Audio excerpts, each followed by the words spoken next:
ፍቅረኛዬ ፖስት ሳደርገው ሚስቱ ቴክስት አደረገችልኝ ትለናለች የዛሬ ባል ታሪካችን። ይህንን ቪዲዮ ባለፈው ሳምንት ሰርቼው ነበረ። ነገር ግን ከላይ እንደምታዩት በጣም ብዙ ሪፖርት ስለደረሰብኝ ቲክቶክ ሪሙቭ አድርጎታል። መጀመሪያ አፒል አድርጌ ማስመለስ ችዬ ነበረ።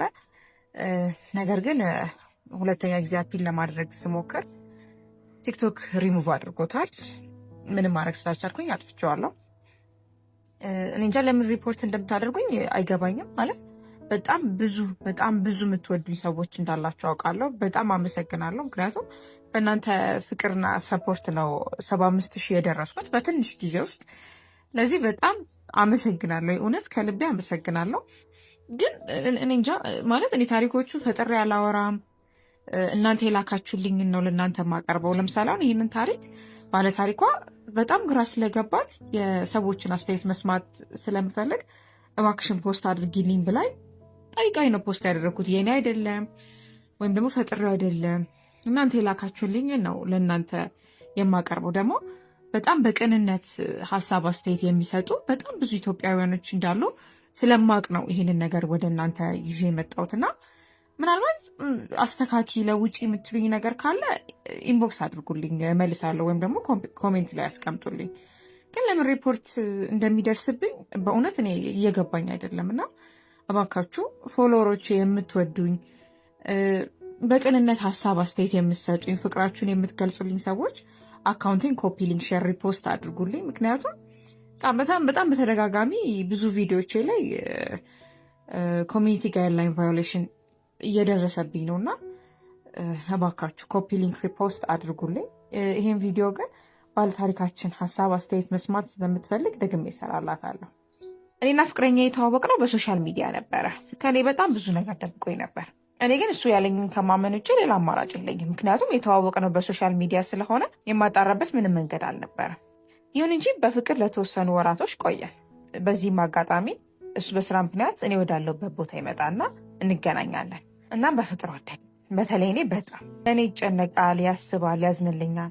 ብቻ በሂደት ሁሉ ነገር እየሆነ መጣ።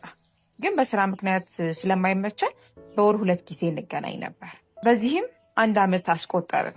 ይህ በእንዲህ እንዳለ እኔ ሶሻል ሚዲያ ላይ ፖስትኩት። በዚህ ሰዓት ነበር ታዲያ ደስ የማይል ነገር የተነገረኝ። ባለትዳርና የልጆች አባት እንደሆነ ሰማሁ። እኔም በጣም ግራ ተጋባውና ልጆች አሉ እንዴ ብዬ ጠየቅኩት። አዎ 2 ልጆች አሉኝ አለኝ።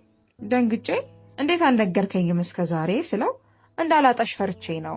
ደግሞ ልጆቹ ጋር የሚያገናኘኝ ነገር የለም፣ ከቤተሰቦቼ ጋር የሚኖሩት አለኝ። እኔም በጣም ስለደነገጥኩኝ ላስብበት አልኩትና ስልኩን ዘግቼ ለታላቅ እህቴ አማከርኳት። እሷም እሱን ከወደድሽው ከተመቸሽ ልጆቹ ምንም ችግር ሊሆኑ አይችሉም አለች። እኔም በጣም ወደው ስለነበረ አብሬው ቀጠልኩኝ። ታዲያ ህይወቴ መመሰቃቀል የጀመረው እዚህ ጋር ነበረ። ታዲያ ተታርቀን ከተመለስን በኋላ አንዲት ልጅ ሶሻል ሚዲያ ላይ ፖስት አድርጋው አየሁ። በጣም ግራ ተጋብቼ ምንድን ነው ብዬ ጠየቅኩት። ከአንቺ በፊት የነበረች ፍቅረኛዬ ናት፣ ልጆች እንዳለኝ ስነግራት አልፈልግም ብላ ተለየች ብሎ ምክንያት ደረደረ። አልተዋጠልኝም። በብዙ ጥረት ልጅቷን ላወራት ብሞክርም እሷ ግን ፈቃደኛ አይደለች። በል ከኔ በፊት የነበረ ነገር ከሆነ አሁን የኔ ነህ፣ ፖስቱን አስጠፋት አልኩት። እሱም አስጠፋትና ግንኙነታችንን ቀጠለን። ታዲያ ከትንሽ ወራት በኋላ እኔ ደግሞ የእኔ ሶሻል ሚዲያ ላይ ፖስት አደረግኩት። ያኔ ድጋሚ ባለትዳርና የ3 ልጆች አባት እንደሆነ ተነገረኝ። በጣም ውስጤ ተሰበረ። 2 ልጆች አሉኝ፣ ከሚስቴ ጋር ተለያይተናል ብለኸኝ አልነበር? ታዲያ እንዴት ሌሎች 3 ልጆች እንዳሉ አልነገርከኝም ብዬ በጣም ተቆጣሁ። ተጣላሁት። ታዲያ በዚህ ጊዜ ለእናቱ ደውሎ ነገራት። እናቱም አገኘችኝና ብዙ ነገር አለችኝ። ልጆች እንዳሉት ነገር ግን በትዳሩ ደስተኛ እንዳልሆነና በቅርቡ ከሚስቱ ጋር እንደሚለያዩ፣ የእሱን ልጆች እሷ እንደምታሳድግለት፣ እኔና እሱ ግን አንድ ላይ መሆን እንዳለብን፣ ያለ እኔ መኖር እንደማይችል ነገረች። እባክሽ ልጄ አይሰማሽ እያለች ለመነች። እኔም እያለቀስኩ የአብራኩ ክፋይ ልጆቹን ከደበቀ ነገ እኔ እንደማይደብቀኝ በምን አውቃለሁ አልኳት። ብቻ ከብዙ ስቃይና ፈተና በኋላ ተስማምተን ቤታቸው ባልሄድም እህቶቹ ወንድሞቹንና እናቱን በስልክ እንዲሁም በቪዲዮ ኮል አስተዋወቅ። አሁንም ድረስ እንደዋወላለን። ታዲያ ይህ በእንዲህ እንዳለ ሯጭ ነው 2 ዓመት ሞላል። ነገር ግን ከልጆቹ እናት ጋር አልተለያየም። እኔም ግራ ገባኝ። በጣም ራሴን እየጠላው መጣሁ። ጭራሽ ከዛች ጋር ከአንቺ በፊት ነበረች ካለኝ ልጅ ጋር ስልክ ያወራሉ። ለምን ብዬ ስጠይቀው ከማልቀስ ውጭ ምንም ነገር አይመልስልኝም። በልጆቹና በሚያምነው እምነቱ ደጋግሜ ባስምለውም ማውራቱን ግን አላቆመም። እኔም ብዙ ነገር አስተምሮኛል። ለእኔ ሲል ብዙ መስዋዕትነት ከፍሏል። እዚህ ለመድረሴ ምክንያት ሆኖኛል። አሳቤ፣ ተንከባካቤ ነው። ብቻ ምን ልበል፣ ሁሉ ነገሬ ነው። እሱን አጥቼ ፈጽሞ መኖር አልችልም። ለቤተሰቦቼ ራሱ ታዛዣቸው ነው። በጣም የዋህ ነው።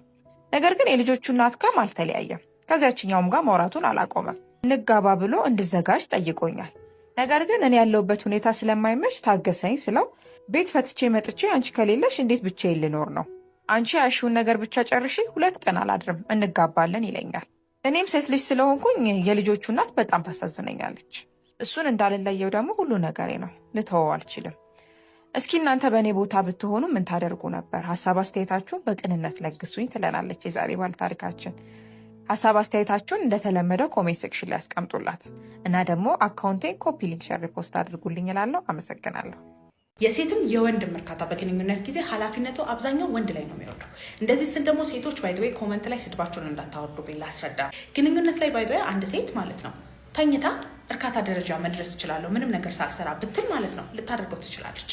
ወንዶች ግን ማለት ነው ግንኙነት ላይ የራሳቸውንም እርካታ የሚስታቸውንም እርካታ በትክክለኛ ጊዜ በትክክለኛ መጠን ለማምጣት ኃላፊነታቸው እሱ ላይ ነው የሚበዛው ማለት ነው። ህይወት ደግሞ ብዙ አይነት ዲስትራክሽንስ ሊፈጠር ይችላል። ስለዚህ ግንኙነት ላይ ያንን ጭንቅላት ዝም አስብሎ ግንኙነት ላይ ፎከስ አድርጎ በሰዓቱ መጨረስ፣ ቶሎ እንዳያመልጠው መቆጣጠር፣ ብልቱ እንዳይልፈሰፈስ መሀል ላይ በደንብ አድርጎ ፎከስ ማድረግ፣ ያ ሁሉ ኃላፊነት ወንድ ላይ ነው የሚወድቀው ማለት ነው። ስለዚህ ሴቶች ምንድነው ማድረግ ያለብን ብላችሁ ስታስቡ ማለት ነው አንደኛ ቤት ውስጥ ያለውን የግንኙነት ድባብ በተቻለ መጠን አንድን ወንድ እንዳያስጨንቅ ተደርጎ መዘጋጀት አለበት ብዬ አስባለሁ።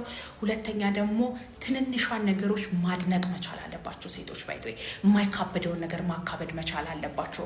በስማም ዛሬማ አንደኛ ሆነሃል ብለሽ ብታደንቂው ማለት ነው ኮንፊደንሱን ትጨምሪለታለች። ለምን አንዳንድ ስንፈተ ወሲቦች ድፍረት ከማጣትና ስነልቦናዊ ከሆኑ ነገሮች ስለሚመጡ ማለት ነው። እና ሚስቶች ደግሞ እዚህ ላይ በጣም ከፍተኛ ሚና አላችሁ ማለት ነው። ግን ስንፈተ ወሲቦች በሙሉ ደግሞ ስነልቦናዊ አይደሉም፣ አካላዊ የሆኑ ነገሮች ደግሞ አላቸው።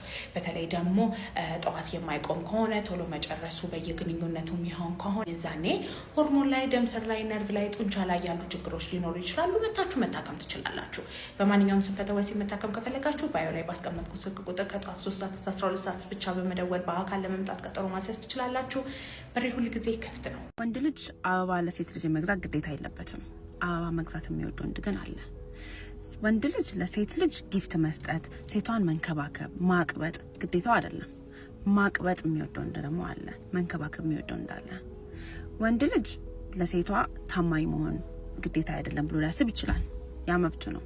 ታማኝ ወንድ ግን አለ። ሰው ችግሩ ወይ ጥያቄው አለ ወይ የለም ላይ ሳይሆን ያንቺ ምርጫ የቱኛው ነው ነው። የሚያስፈልግሽን ምረጪ።